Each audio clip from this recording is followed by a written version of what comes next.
ভাবুন তো, একটা গ্রাম যেখানে একসময় শত শত পরিবার একসাথে বসবাস করত। ক্ষেত, খামার, মন্দির, ব্যবসা সবই ছিল সেই গ্রামের মধ্যে। কিন্তু এক ভয়ঙ্কর রাত, মাত্র এক রাতের মধ্যে পুরো গ্রাম অদৃশ্য হয়ে গেল।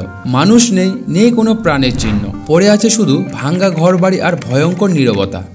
আজ আমরা জানব ভারতের সবচেয়ে রহস্যময় গ্রাম কুলধারা গ্রামের গল্প। কিভাবে এই গ্রাম রাতারাতি ফাঁকা হয়ে গেল, কেন আজও কেউ এখানে থাকতে সাহস পায় না, আর সত্যি কি এখানে অশরীরী শক্তি বাস করে? এই রহস্যময় গ্রামটির ইতিহাস বিস্তারিত জানতে হলে ভিডিওটি শেষ পর্যন্ত দেখার অনুরোধ রইল। নমস্কার, আমি মৃত্যুঞ্জয়। রাজস্থানের জয়সালমীর মরুভূমির বুকে কুলধারা গ্রাম গড়ে ওঠে প্রায় 1300 খ্রিস্টাব্দে। জয়সালমীর থেকে সড়ক পথে 18 কিলোমিটার দক্ষিণ পশ্চিমে অবস্থিত এই কুলধারা গ্রাম। গ্রামটি উত্তর দক্ষিণে 861 মিটার দৈর্ঘ্য এবং 261 মিটার প্রস্থে বিস্তৃত ছিল। আর এই গ্রামটির পূর্ব দিকে ছিল ক্ষীণ কাকনি নদী। আর এই গ্রামে বসবাস করতেন পালি রাজ্য থেকে আসা পালিয়ান ব্রাহ্মণরা। তারা ছিলেন কৃষিকাজ ও ব্যবসা অত্যন্ত দক্ষ। মরুভূমির মাঝে খাল কেটে পানি আনা, উন্নত সেচ ব্যবস্থা তৈরি করা, এ সবই ছিল তাদের মেধার ফল। গ্রামটি শুধু কৃষির জন্য নয়, সুন্দর মন্দির, সুশৃঙ্খল রাস্তা ও পরিকল্পিত বসতির জন্য বিখ্যাত ছিল। আশেপাশের গ্রামগুলো কুলধারাকে অনুসরণ করত। আর হ্যাঁ, কুলধারা কেবল একটি গ্রাম নয়, বরং আরও 83টি গ্রামের কেন্দ্রবিন্দু ছিল। সব মিলিয়ে এরা ছিল অত্যন্ত সমৃদ্ধ এক সম্প্রদায়ের মানুষ। শতাব্দীর পর শতাব্দী ধরে মানুষ এখানে শান্তিতে বসবাস করছিল, কিন্তু সুখ দীর্ঘস্থায়ী হয়নি।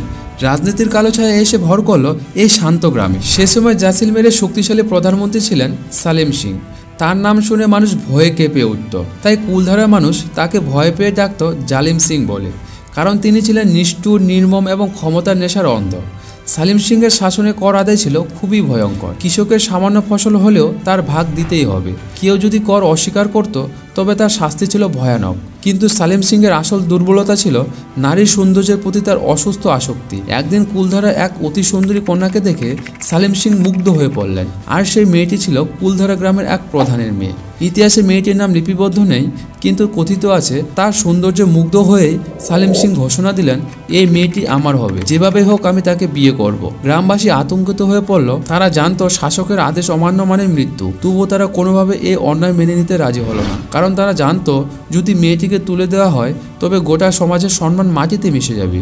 এদিকে সালিম সিং হুঁশিয়ারি দিলেন, যদি মেয়েটি আমার হতে না দাও আমি পুরো গ্রাম জ্বালিয়ে দেব। সেই রাতে গ্রাম প্রধান ও গ্রামের লোকেরা মিলে একটি জরুরি সভায় বসে। প্রবীণরা জানতো শক্তির দিক থেকে শাসকের সাথে তারা টিকে থাকতে পারবে না, তাই যুদ্ধ নয়, আত্মসমর্পণও সম্ভব নয়। তখনই তারা নিল এক ভয়ঙ্কর সিদ্ধান্ত। কুলধারার প্রতিটি পরিবার এক রাতে গ্রাম ছেড়ে পালিয়ে যাবে। তারপর 1825 খ্রিস্টাব্দের রাখি পূর্ণিমার রাতে এভাবে শত শত বছরের গ্রামবাসীদের সাজানো গুছানো গ্রাম এক রাতের মধ্যে অদৃশ্য হয়ে গেল। কিন্তু যাওয়ার আগে তারা রেখে গেল এক ভয়ঙ্কর অভিশাপ। এ গ্রামে আর কোনোদিনও কেউ বসবাস করতে পারবে না। যে সাহস করবে তার অমঙ্গল হবে। সকালে সূর্য ওঠার পর দেখা গেল গোটা কুলধারা গ্রাম একেবারে জনশূন্য। শত শত পরিবার তাদের যাবতীয় জিনিসপত্র, পশু পাখি সবকিছু নিয়ে চলে গেছে। শুধু পড়ে আছে ঘরবাড়ি, মন্দির আর ক্ষেত খামার।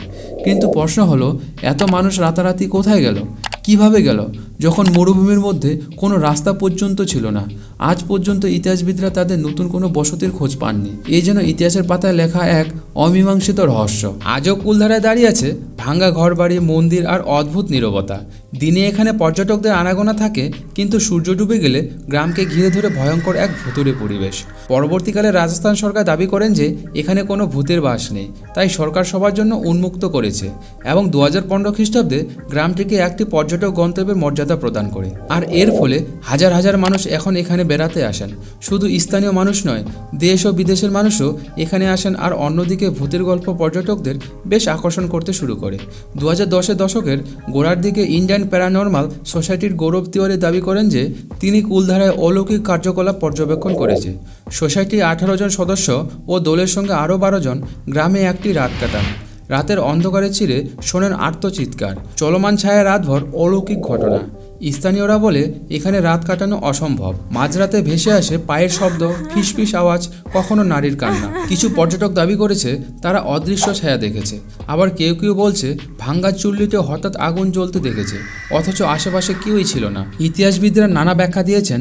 কারো মতে জলের সংকটের কারণে গ্রাম ছেড়ে যেতে হয়েছিল, কারো মতে সালিম সিংয়ের অত্যাচারই ছিল মূল কারণ, আবার কারো মতে অতিরিক্ত করের চাপে গ্রাম ছেড়ে যেতে বাধ্য হয়েছিল মানুষ। কিন্তু প্রশ্ন থেকেই যায়, যদি শুধু পানি বা করের সমস্যা হতো তবে তারা নতুন কোথাও গ্রাম গড়ে তুলতো না কেন? কেন শত শত পরিবার একসাথে উধাও হয়ে গেল, অথচ তাদের আর কোনো অস্তিত্বই পাওয়া যায়নি? এই প্রশ্নের উত্তর আজও মেলেনি। আজকের দিনে কুলধারা রাজস্থানের একটি বিখ্যাত পর্যটন কেন্দ্র। দিনে পর্যটকদের বেশ ভিড় করে ছবি তোলে, সেখানকার ভয়ঙ্কর ইতিহাস জানে, কিন্তু স্থানীয়রা বলে সূর্য ডুবার পর ওখানে কেউই থাকে না। 2013 সালে আর্কিওলজিক্যাল সার্ভে অফ ইন্ডিয়া কুলধারাকে ঐতিহ্যবাহী স্থান হিসেবে ঘোষণা করে, কিন্তু সেই সাথে সতর্কতা দিয়ে লেখা থাকে সূর্যাস্তের পর এখানে প্রবেশ নিষেধ। কারণ একাধিকবার পর্যটকরা অভিযোগ করেছেন তারা ভয়ঙ্কর অভিজ্ঞতার সম্মুখীন হয়েছেন। প্রায় 700 বছর কেটে গেছে, তবুও কুলধারার রহস্য আজও উন্মোচিত হয়নি। এটা কি সত্যি অভিশপ্ত গ্রাম, নাকি ইতিহাসের পাতায় হারিয়ে যাওয়া এক অমীমাংসিত অধ্যায়? কেউ বলে এটা এক অভিশাপের ফল, কেউ বলে এটা কেবল সামাজিক অর্থনৈতিক কারণে ঘটে যাওয়া অভিবাসন। সত্যি যাই হোক না কেন, কুলধারা আজও দাঁড়িয়ে আছে ভারতের সবচেয়ে ভয়ঙ্কর ও রহস্যময় গ্রামের প্রতীক হয়ে। দিনের আলো এটি ইতিহাসের স্মারক, কিন্তু রাতের আধারে কুলধারার ভাঙা দেওয়ালগুলো যেন আজও ফিসফিস করে বলে ওঠে, এখানে কেউ থাকতে পারবে না, কখনোই না। এটাই কুলধারার গল্প, ভারতের সবচেয়ে ভয়ঙ্কর, সবচেয়ে রহস্যময় গ্রামের কাহিনী। কিন্তু প্রশ্ন হচ্ছে, সত্যি কি অভিশাপের কারণেই গ্রামটি ফাঁকা হয়েছিল, নাকি এর পেছনে লুকিয়ে আছে অন্য কোনো রহস্য?